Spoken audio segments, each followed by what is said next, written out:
Before the rise, before the belief came flooding back, there was a complete and total collapse.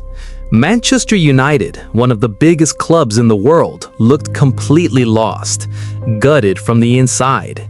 Week after week, the same story. Dropped points, poor defending, missed chances. And at the center of it all was Ruben Amorim. It wasn't just about losing games, it was how they were losing them. Leading matches and then collapsing. Controlling passages of play and then switching off completely. A pattern so consistent it stopped looking like bad luck and started looking like a structural fault. Something embedded deep inside the squad. Something that tactics alone couldn't solve. The way you set up your team is just not working. It's not creating enough wins, and people are finding it easy to play against you. Find it easy to play again, guys. You have I understand that, and I accept. So it's not a record that you should have in Manchester United. There are a lot of things that you have no idea what happened during these months, but I accept that. But I'm not going to change. When I want to change my philosophy, I will change. If not, you have to change the man. So and we will talk about that every game that we lose. I don't believe in that, in the system or whatever. I play my way, and I'm going to play my will until I want to change. And that's what's happening at Man United.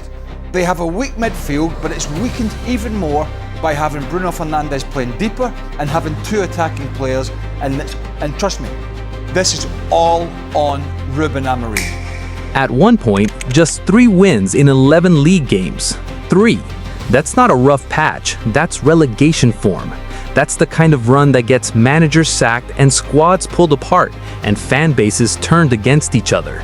And this was Manchester United, 20 times champions of England, and they were playing like a side trying to stay up. Then came the moment that really shocked everyone. A Carabao Cup tie against Grimsby Town, a side from the 4th tier of English football, a side that United should have dispatched without breaking sweat. United got knocked out on penalties. Oh! It's Grimsby's night! Embarrassing doesn't begin to cover it for a club of this size. That's not just a loss, that's a statement. Something was seriously, fundamentally wrong. I think the players spoke really loud about what they want today. In what sense? I just, guys, it's really clear. I just want to apologize to our fans and. The big question started to grow louder. Was it the players or was it the manager? Because Amorim had a system, a clear style, a philosophy he had built results on in Portugal. But here in the Premier League, with this squad, against these opponents, he was the problem. He refused to change it, even when it wasn't working. Even when the results kept arriving with the same brutal verdict, he stuck to it. And that stubbornness, that inflexibility in the face of evidence, cost him everything. Look, they've been hopeless in the system. They've been absolutely hopeless. So, I mean, all right, it's not the system, it's you, the players. We can start just battering the players. I mean, I've mentioned the system because I've not liked certain things that I've said. For instance, Mason Mount playing left wing back. That can't happen. Changing the back 3 all the time. That 2 in midfield means that Bruno's got to play in midfield. I don't like that aspect of it. So the parts of the system are a problem. By January 2026, it was clear this wasn't going to work. One more disappointing result, a draw that felt heavier than a defeat. And that was it, the final straw. Ruben Amorim was sacked, just like that. Another manager, another failed rebuild, another chapter of chaos at Manchester United. Then came the shift. And it didn't arrive with noise. No grand unveiling, no press conference promises, no tactical master plan announced to the world. Michael Carrick walked into Carrington and simply got to work. That was the first sign that something was genuinely different. Not a revolution, not a reinvention, just control. Carrick didn't try to rebuild football, he simplified it. He looked at a squad full of talent that had been buried under confusion, and he stripped everything back. Short passes, better spacing, smarter movement. For the first time all season, United started controlling games rather than chasing them. Players started looking like themselves again. Bruno Fernandes, who had spent months trying to drag broken teammates over the finish line on his own, suddenly had a structure around him that amplified everything he does best. Cunha found his freedom in the half spaces. Mainoo stopped looking anxious and started looking like the elite midfielder he actually is. Sesko, who had endured weeks of public criticism for a dry spell in front of goal, was handed trust instead of pressure. And trust in football is everything. Maybe the biggest change wasn't tactical at all. Maybe it was mental. This team started believing again. And when a team believes, everything changes. The striker holds his run for an extra second and gets there first.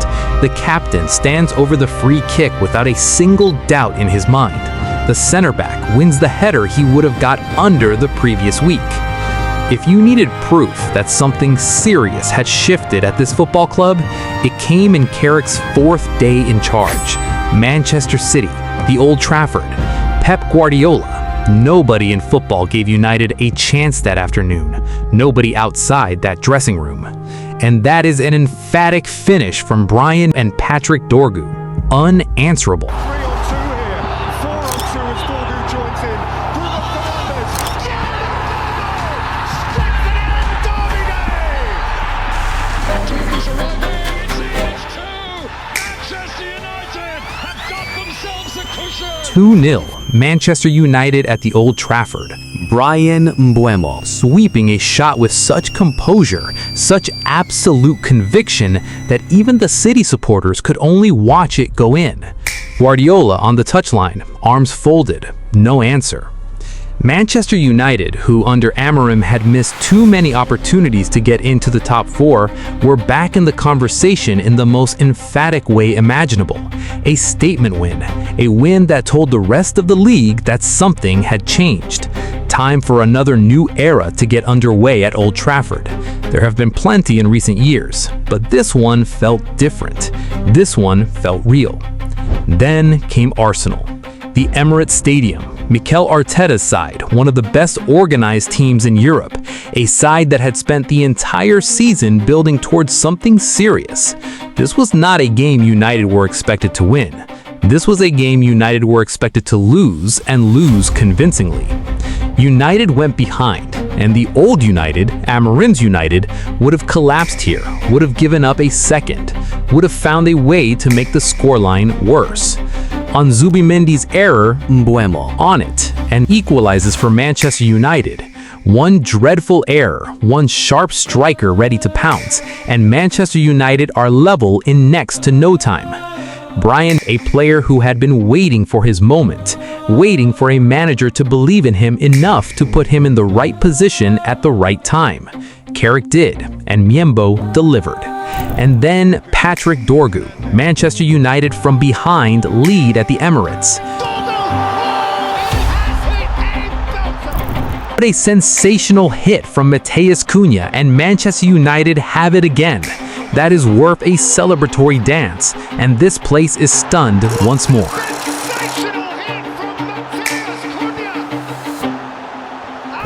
And of all the signs that are so optimistic for United, it is this. They are not just winning, they are winning in style. They are winning with personality. They are winning like a side that knows exactly what it is. The wins kept coming. Against Everton, it looked like it might slip away. United, patient, probing, searching. Everton, well-organized and dangerous on the counter. The kind of game that earlier in the season, United would have drawn or lost. Here's Sesko surely, and Manchester United have got the opener. After a much improved Everton performance in the second half, it's Manchester United who find the breakthrough, and it's Michael Carrick's super sub. Here's Cunha. Here's Sesko, surely! There it was again. Carrick reading the game from the touchline, seeing the right moment for the right player. Sesko, another goal, another demonstration that this striker had been waiting, not for better form, but for better conditions around him. Here's Sesko again to seal it for Manchester United. And that was Casemiro. It's happened again. 9 goals for the veteran Brazilian in the Premier League, 6 of them from set pieces. Bruno Fernandes, the architect yet again. Casemiro, who many had written off completely, proving that intelligent movement and experience never leave a player. Carrick knew that. He trusted it. West Ham brought their own problems. Bowen causing danger from wide. Soucek's physicality in midfield. An atmosphere at the London Stadium that United don't always enjoy. It's a good ball into the equalizer from Casemiro. 30 minutes into second half stoppage time, Casemiro scores another header for Manchester United. Unfortunately, the goal disallowed because of VAR offside check intervention. And then, Benjamin Sesko right at the death to break the heart of Nuno Espirito Santo. Late goals, stoppage time goals, last gasp goals.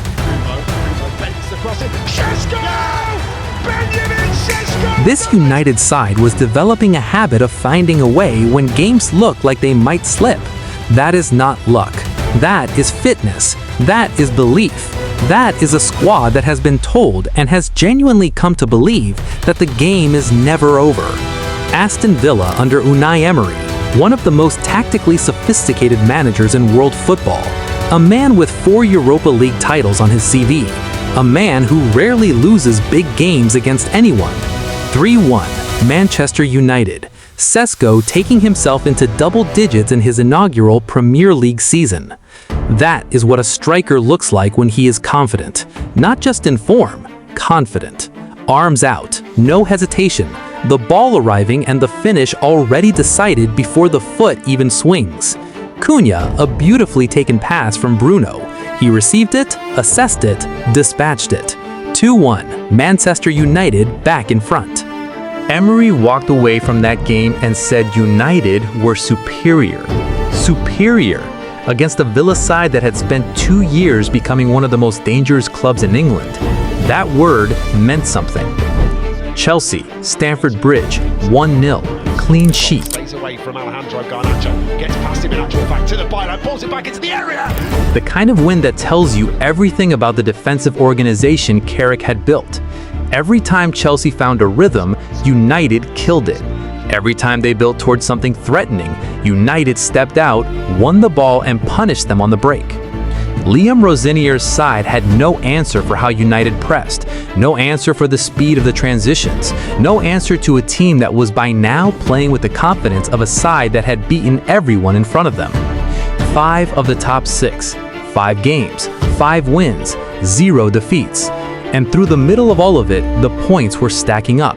United were doing something nobody had predicted in January, not just surviving, leading. Certainly a penalty, Lacroix. Here goes Bruno, Henderson goes the wrong way. United are level, and Fernandes immaculate. Bruno Fernandes from the spot, sending the goalkeeper the wrong way, arms out, head back, running toward the away end in scenes that were becoming a weekly ritual. The captain performing when it mattered most, always. The table told a story that nobody in football had expected to be telling in May. Manchester United 32 points, Arsenal 27, Manchester City 27, Bournemouth 26, Liverpool 23. United at the top of the form table since January by 5 clear points. United who were drifting outside the top 4 when Carrick arrived. United who were being talked about as a club in crisis, a squad without identity, a manager's graveyard. Champions League football secured. 3 games still to play, with room to breathe. But if there is one game, 190 minutes that captures everything this run has been about, everything this version of Manchester United has become, it is Liverpool. Liverpool, Arne Slot's Liverpool, 4th in the league, the cop at full voice on a night match, that particular roar that builds before kickoff and doesn't stop for 90 minutes, the most ferocious atmosphere in English football when everything is aligned. United had not won more here in the Premier League for recent years. Old Trafford had become a place where Liverpool came, and United tried but eventually succumbed. It had become a routine, a script. Everybody knew how it ended. Not this time. Carrick set his side up to absorb Liverpool's early pressure without panic, to hold their shape, to stay compact, to wait. And when United won the ball in the right areas, to go immediately. No hesitation, no safety pass backward. Go. Liverpool pressed early. Slot side found spaces in behind the United fullbacks in the opening quarter. The Kop was rocking, and for a moment it looked like it might follow the usual script. But this time, Carrick United had other ideas. It's a good beginning from United, leading the game 1-0, ball into the net from Cunha. 6 minutes from starting the game,